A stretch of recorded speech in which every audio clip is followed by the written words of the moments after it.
Hello नमस्कार राधे राधे। कैसे हैं आप सब। आप सभी का इस क्लास में स्वागत है। आइए आज हम इस क्लास में रस टॉपिक की प्रैक्टिस करते हैं। मैंने खुद अपने हाथों से हर जगह से जो क्वेश्चन पूछे गए हैं उसको लिखकर आप लोगों के सामने रख रही हूँ। इसमें ऐसे ऐसे क्वेश्चन हैं जो किसी न किसी पेपर में पूछे गए हैं। आप लोग प्लीज़ इसको ध्यान से पढ़िएगा और देखिएगा। तो चलिए क्लास की शुरुआत करते हैं। क्वेश्चन नंबर 1, किस रस का अस्थाई भाव निर्वेद है? भक्ति, शांत, वात्सल्य, श्रृंगार। किस रस का अस्थाई भाव निर्वेद है? तो निर्वेद शांत रस का अस्थाई भाव है। भक्ति का अस्थाई भाव अनुराग होगा। वात्सल्य का स्नेह। श्रृंगार का अस्थाई भाव रति। क्वेश्चन नंबर 2,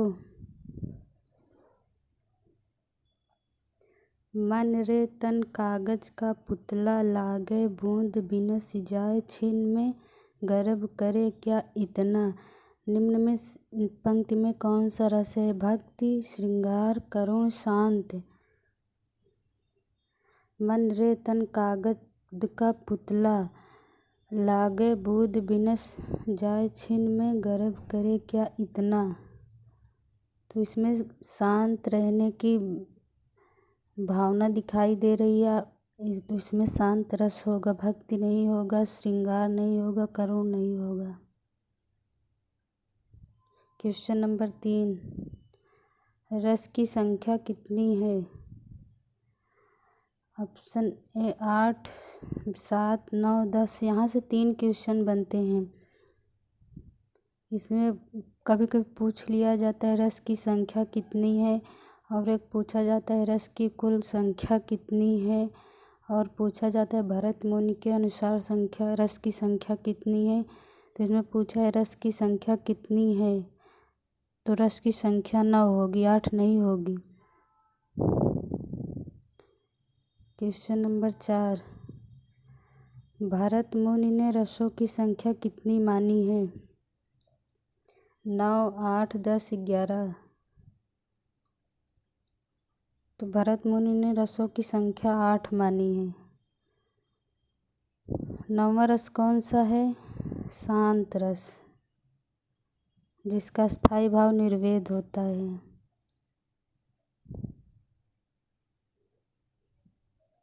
क्वेश्चन नंबर 5, रस के प्रणेता किसे माना जाता है? भरत मुनि, मम्मट, आचार्य विश्वनाथ, आचार्य वामन।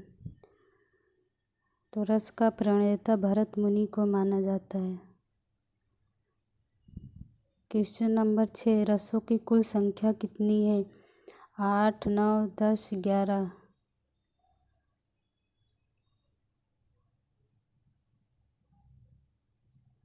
रसों की संख्या कुल कितनी है?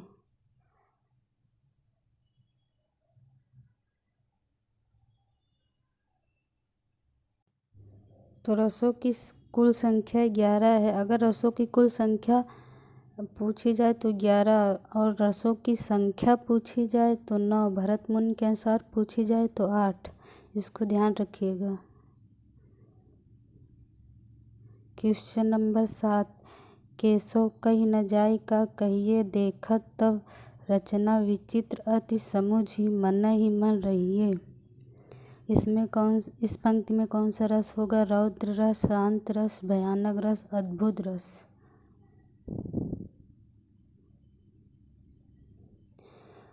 तो रौद्र रस जहाँ पर क्रोध की बात की जाए या गुस्सा होने की बात की जाए वहाँ पर रौद्र रस होता है। ये भी नहीं होगा। शांत रस जहाँ पर भक्ति भावना या फिर एकदम शांत मन की बात की जाए वहाँ पर शांत रस होगा, ये भी नहीं होगा। भयानक रस जहाँ पर किसी चीज़ को देखकर डर लगे या फिर अंदर से डर लगे, शरीर कांपना, ये सब बातें अगर लाइन में कही गई तब वहाँ पर भयानक होगा। तो इसमें आया है रचना विचित्र, चित्र देख के ये सब है, तो यहाँ पर अद्भुत होगा। विचित्र का मतलब कोई ऐसा चीज़ देख लिए जो मतलब विचित्र एकदम सा लग रहा है, तो अद्भुत रस होगा इसमें। क्वेश्चन नंबर 8, जहाँ तहाँ मज्जा मांस रुचिर लख परत बगारे, जित जित छिटके हाड़ सेत कहूँ कहूँ रत्नारे। निम्न पंक्ति में कौन सा रस होगा? विभत्स रस, अद्भुत रस, भयानक रस, हास्य रस।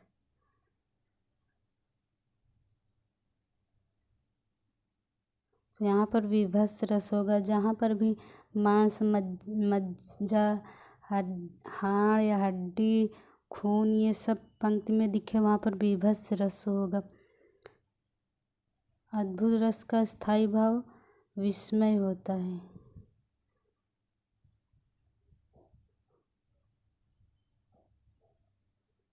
विभत्स का घृणा होता है या जुगुप्सा। भयानक का भय होता है स्थायी भाव, और हास्य का हास होता है। क्वेश्चन नंबर 9, हिमाद्रि तुंग श्रृंग से प्रबुद्ध शुद्ध भारती, स्वयं प्रभु समुज्ज्वला स्वतंत्रता पुकारती। निम्न पंक्ति में कौन सा रस होगा? श्रृंगार रस, वीर रस, हास्य रस, भयानक रस।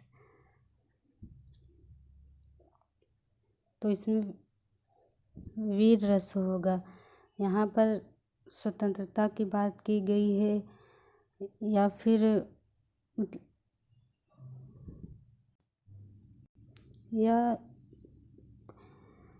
युद्ध करने की बात की जाए, ऐसे वर्ड आए तो पंक्ति में आए तो वहाँ पर वीर रस होगा। आप लोग एलिमिनेट करके भी क्वेश्चन को सही कर सकते हैं। श्रृंगार होगा नहीं, हास्य की कोई बात है नहीं, भयानक की कोई बात है नहीं, तो यहाँ पर वीर रस होगा। क्वेश्चन नंबर 10, क्रोध किस रस का स्थायी भाव है? विभत्स रस, भयानक रस, रौद्र रस, वीर रस।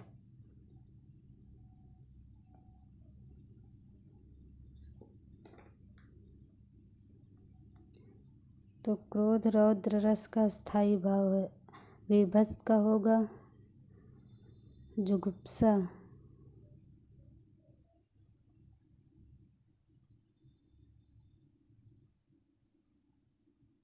जुगुप्सा या घृणा। भयानक का होगा भय। वीर का होगा उत्साह।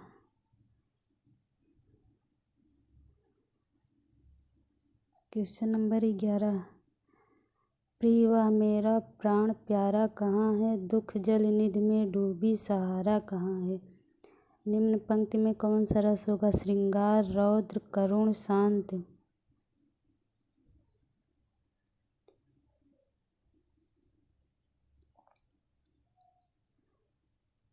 तो इसमें करुण रस होगा। यहाँ पर इस पंक्ति में कोई क्रोध की बात नहीं कही जा रही है, ना प्रेम भक्ति की भावना कही जा रही है, ना नायक नायिका के मिलन या प्रेम की बात कही जा रही है। यहाँ पर करुण रस होगा।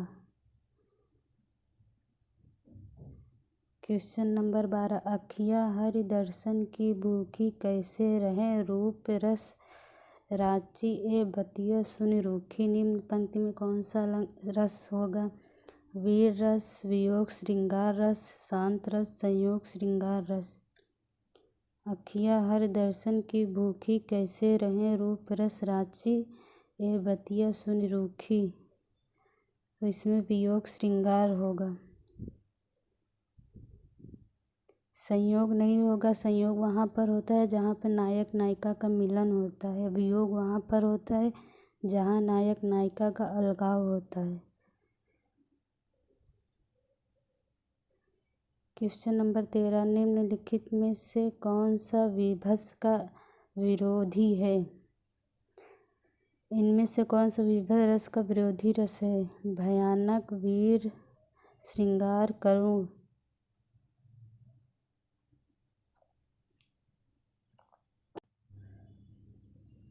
निम्नलिखित में से कौन सा विभत्स का विरोधी है? तो तो विवाद का विरोधी श्रृंगार होगा। इसमें घृणा की बात की जाती है, इसमें प्रेम की बात की जाती है, प्रेम या मिलन की बात। क्वेश्चन नंबर 14, मेरे तो गिरधर गोपाल दूसरो न कोई, जाके सिर मोर मुकुट मेरो पति सोई। निम्न पंक्ति में कौन सा रस होगा? शांत रस, श्रृंगार रस, करुण रस, हास्य रस। मेरे तो गिरधर गोपाल दूसरो न कोई, निम्न में से श्रृंगार रस होगा। यह मीरा जी अपने श्री कृष्ण के लिए कहती हैं, श्री कृष्ण को ही अपना पति मान लेती हैं। क्वेश्चन नंबर 15, निस दिन बरसद नयन हमारे, इस पंक्ति में कौन सा यहाँ पर अलंकार हो गया है? रस। इस पंक्ति में कौन सा रस होगा?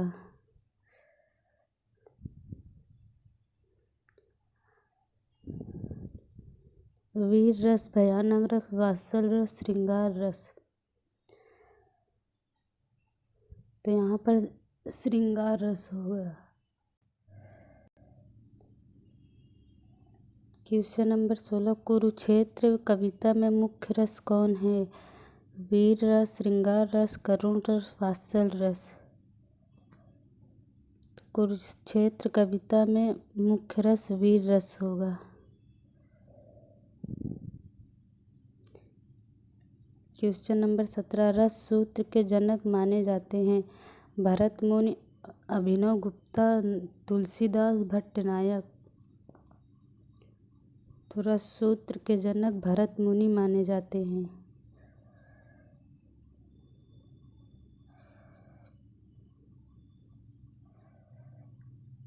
क्वेश्चन नंबर 18, भाव जिसके मन या हृदय में रहते हैं उसे कहते हैं? जिसके मन में भाव रहता है उसे क्या कहते हैं? उसे आश्रय कहते हैं। क्वेश्चन नंबर 19, अनुभाव के कितने रूप माने गए हैं?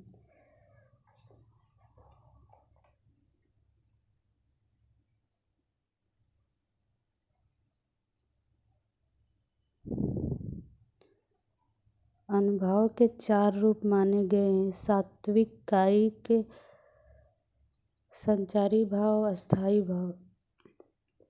ये अनुभाव के रूप हैं। क्वेश्चन नंबर 20, किस भाव को परिपक्व अवस्था को रस कहा जाता है? अनुभाव, विभाव, संचारी भाव, अस्थाई भाव। परिपक्व अवस्था अस्थाई भाव को कहा जाता है। तो चलिए दोस्तों, आज की क्लास में बस इतना ही। आगे हम फिर अगली क्लास में मिलेंगे। तब तक आप लोग अपना ध्यान रखिएगा और मन लगाकर पढ़ाई करिएगा। जय हिंद।